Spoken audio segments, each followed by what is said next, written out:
Welcome friends. Swami Vivekananda scholarship আবেদন পোর্টালে সমস্যা, ছাত্রছাত্রীদের অপেক্ষা করতে বলল বিকাশ ভবন। স্বামী বিবেকানন্দ স্কলারশিপ আবেদন শুরু হতেই নতুন পোর্টালে একাধিক সমস্যার মুখে পড়তে হচ্ছে ছাত্রছাত্রীদের। রেজিস্ট্রেশন শুরু হয়ে গেলেও কারো ডকুমেন্টস জমা আপলোড হচ্ছে না, কারো রিনিউয়াল আবেদন করতে গিয়ে পোর্টাল ক্র্যাশ করে যাচ্ছে। দীর্ঘ অপেক্ষার পর 20শে নভেম্বর থেকে ফ্রেশ অর্থাৎ নতুন এবং রিনিউয়াল উভয় অনলাইন আবেদনই বিকাশ ভবনের নতুন ওয়েবসাইটে শুরু হয়। অনলাইনে এক্ষেত্রে পোর্টাল আপডেটের কারণে অনেক টেকনিক্যাল সমস্যা হচ্ছে।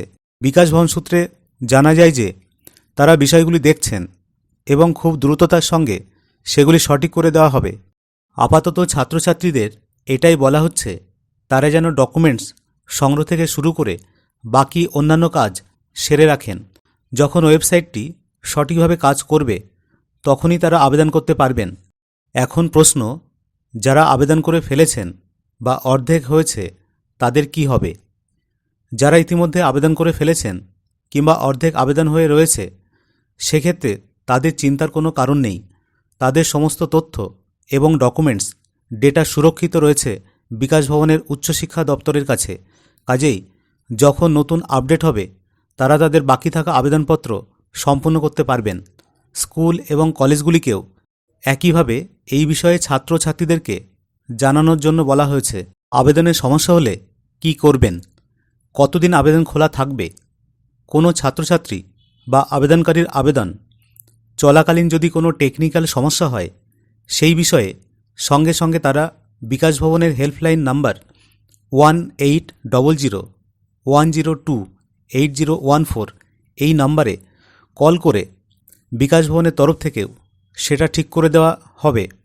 তার পাশাপাশি সেই ছাত্রছাত্রীকেও সর্বতোভাবে সহযোগিতা করা হবে। তবে সবেমাত্র আবেদন শুরু হয়েছে এবং এখনও অনেক দিনই এর আবেদন খোলা থাকবে, তাই ছাত্রছাত্রীদের চিন্তার কোনো অবকাশ নেই, সবাই আবেদনের সুযোগ পাবেন। তাই বন্ধুরা, ভিডিওটি লাইক ও শেয়ার করে সমস্ত ছাত্রছাত্রীদের জানিয়ে দিন। ভিডিওটি ইনফরমেটিভ মনে হলে লাইক ও শেয়ার করবেন। আর যারা চ্যানেলে নতুন তারা অবশ্যই চ্যানেলটিকে সাবস্ক্রাইব করে অল নোটিফিকেশান বাটনটি অন করে রাখবেন, যাতে সবার আগে পরবর্তী ভিডিওর নোটিফিকেশানটি আপনার কাছেই পৌঁছয়। আর হ্যাঁ, কমেন্ট করতে ভুলবেন না। সুস্থ থাকুন, ভালো থাকুন, ধন্যবাদ।